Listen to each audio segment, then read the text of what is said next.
In the Mesozoic, reptiles ruled the earth, the terrestrial realm. They were common in the air, as we were just seeing, and they also were common in the seas. And these marine reptiles, there's several different groups of them. There's the nothosaurs, the placoodonts, plesiosaurs, ichthyosaurs, and mosasaurs. We're going to take a quick look at each one of these groups.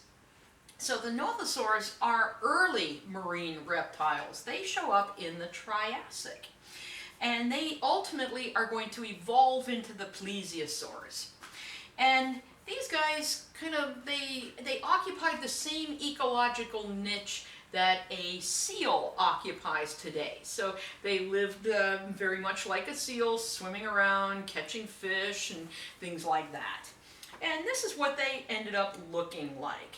And like I said, ultimately, these guys will end up evolving into plesiosaurs. Now remember, even though these guys are swimming around in the world's oceans, they do still need to breathe air because they are reptiles. So just like a seal has to surface to the today to breathe, so did these guys. That gives you an idea of how big these were compared to about a 6-foot person. Now, placoodonts are also an early marine reptile. So these guys would have been coexisting with those nothosaurs because they're also Triassic.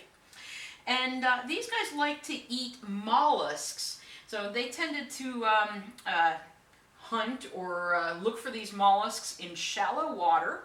And you can think of these living sort of like walruses do today.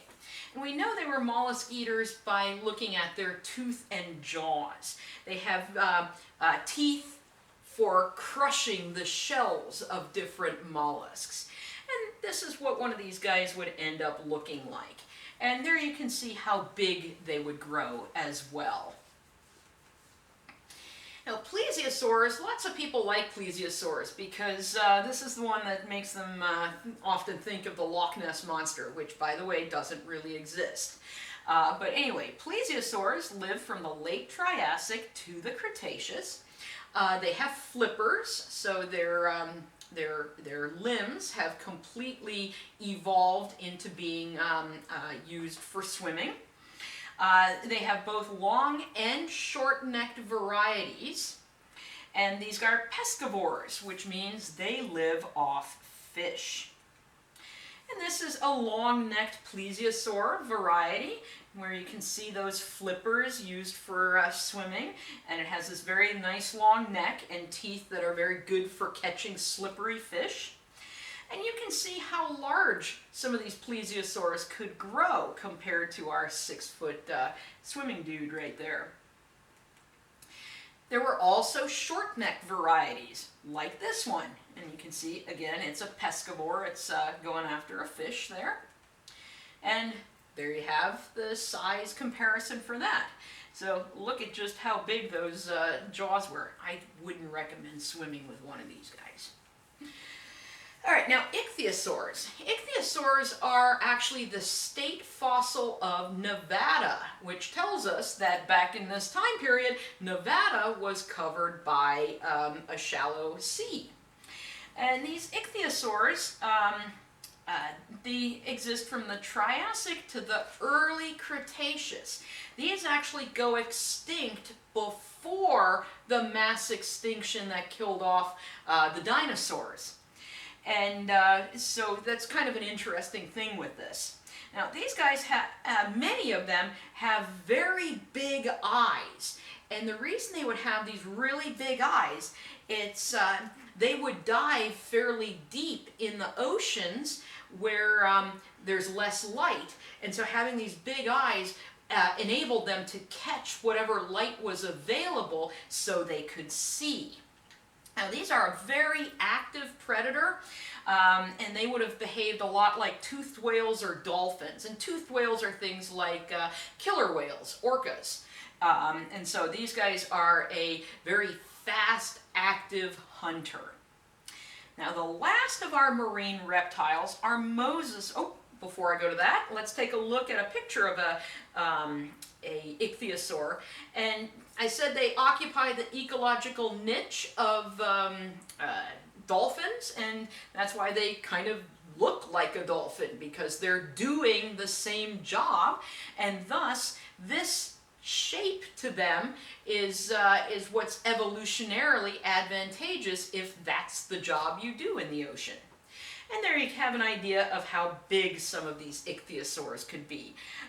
Some could be a bit bigger than that. Many were also smaller than that. All right, so let's go to our last one here of the marine reptiles, which are the mosasaurs. Mosasaurs existed in the Cretaceous, so these are some of the last of those marine reptiles that we have. They again have flippers for swimming, and an extra hinge in the jaw for eating large prey, and they have an extra teeth even called pterygoid teeth, which are kind of neat and frightening. But I do want to again remind you guys that these guys, while they're reptiles, are also not dinosaurs. None of these are. In fact, like the mosasaurs, they're more closely related to like lizards and snakes than to dinosaurs. But anyway, let's look at this jaw with the extra hinge in it so it could eat large prey. And there's those extra teeth. So they have the normal teeth on the jaw, but then on the upper part of the mouth, they have these extra teeth for biting down and taking in prey. And this is what a mosasaur would look like. Fairly frightening looking, and they could get pretty big.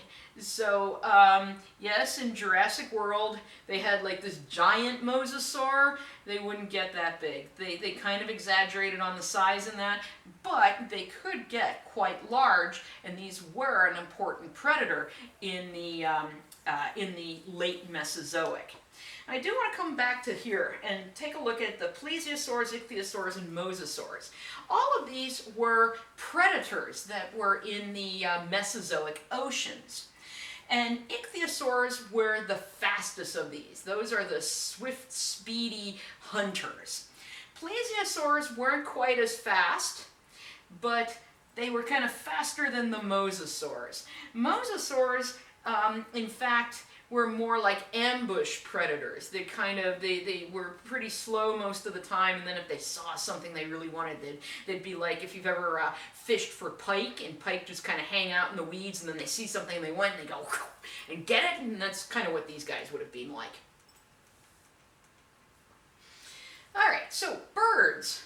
Let's move on to birds. Let's leave all the reptiles behind, because even though the Mesozoic is the age of reptiles, other organisms existed and evolved in this time, and one of those is birds. And as I said earlier, these evolved from those coelurosaur theropods, probably from the Deinonychosaurs. So really the raptors end up giving us our birds today.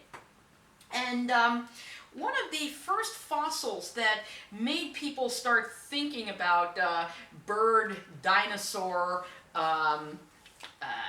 relationships is this thing called Archaeopteryx, which was discovered first discovered in Germany.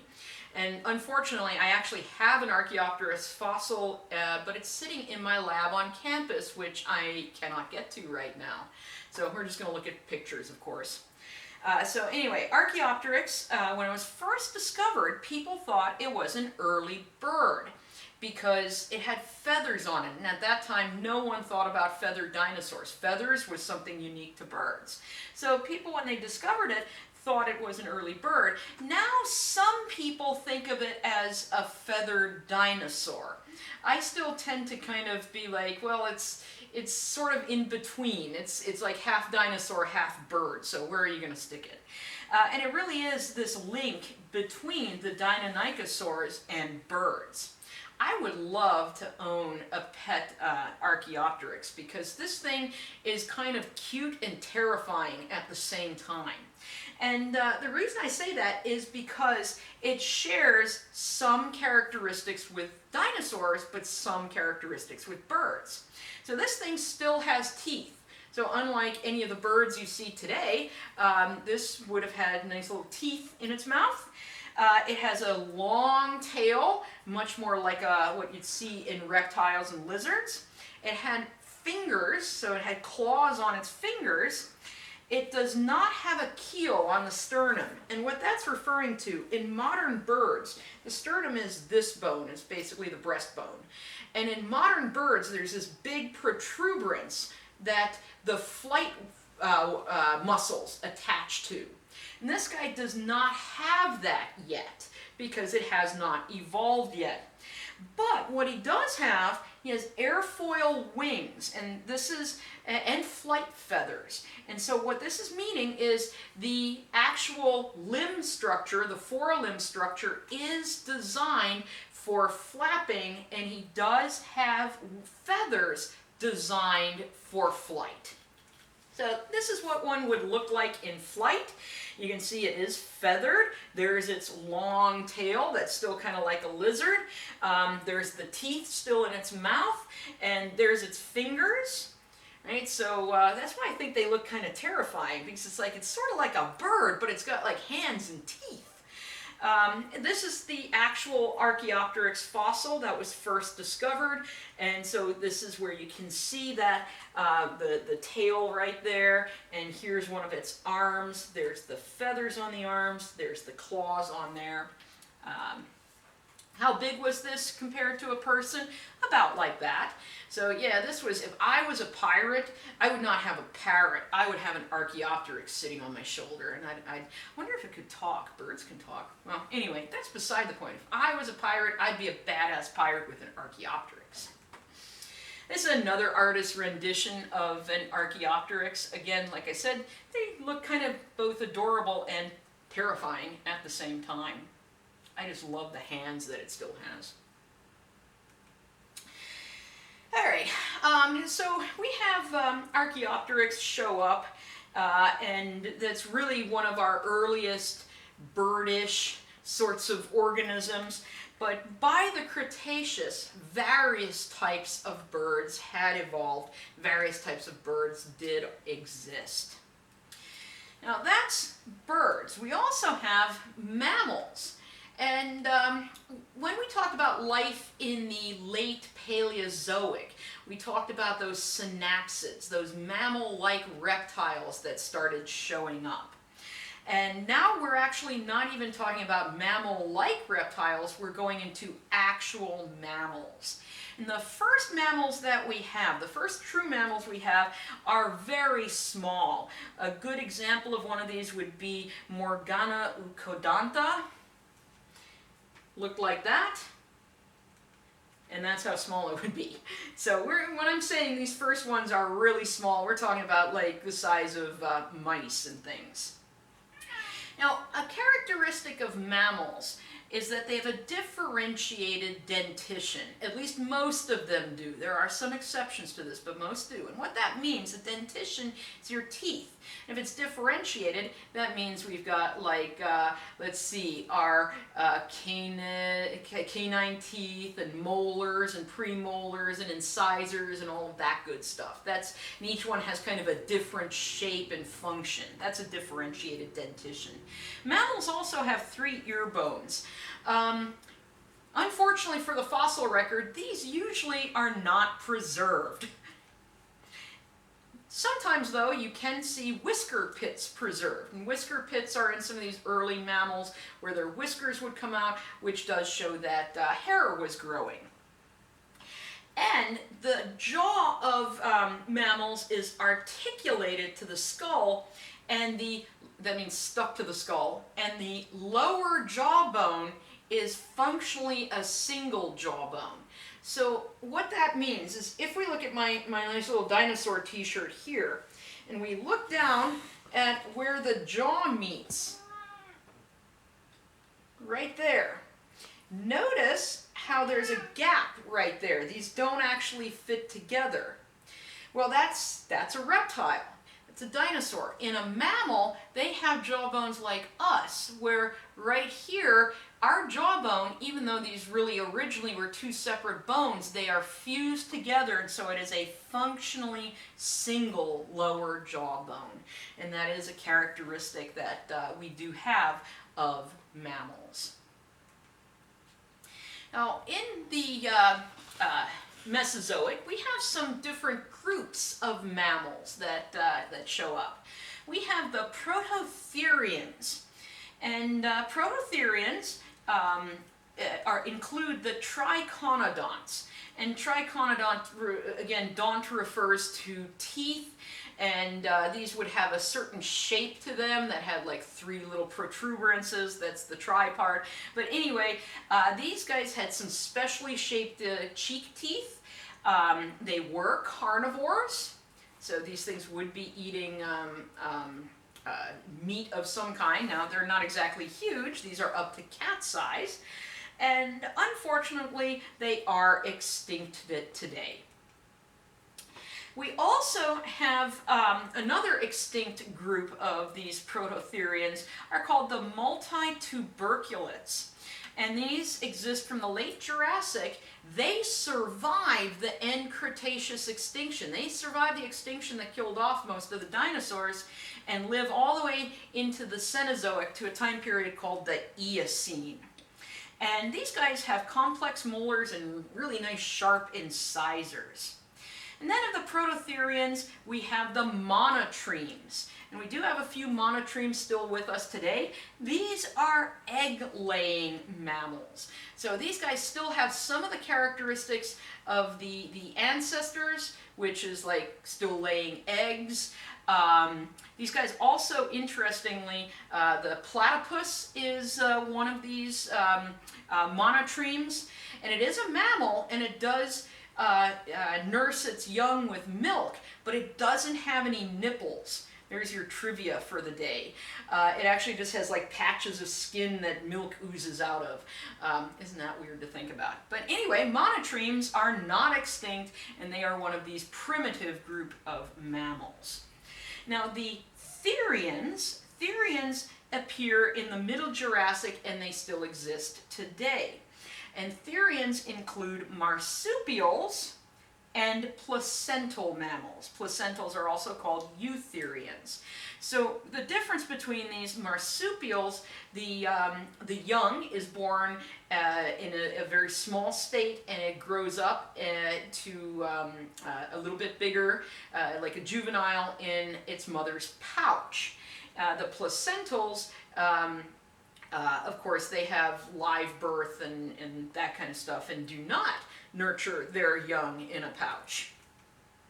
So here is our family tree of some of these different organisms, where there's our amniotes, right? Remember that amniotic egg, the egg that contains all of the things to help grow the embryo. And here we split off. We have the mammal-like reptiles, the synapsids, and then we have the diapsids come off this way. Diapsids, recall, are the reptiles. So there's our lepidosaurs, which is going to be the snakes and lizards and those sorts of reptiles. Then we have the archosaurs, which ends up being the dinosaurs and the birds ultimately. Here's our synapsids, right, where they break off. We start getting our primitive mammals, and here you can see some of the stuff that shows up, some of the characteristics. We start getting lactation, milk production here, warm-bloodedness there. And then we break off into the Prototherian ones, which today the only ones that we have still existing are some of the monotremes. Then we have the Therian animals, and there we have the marsupials that have the pouch, and then we have the eutherians, of which we belong to.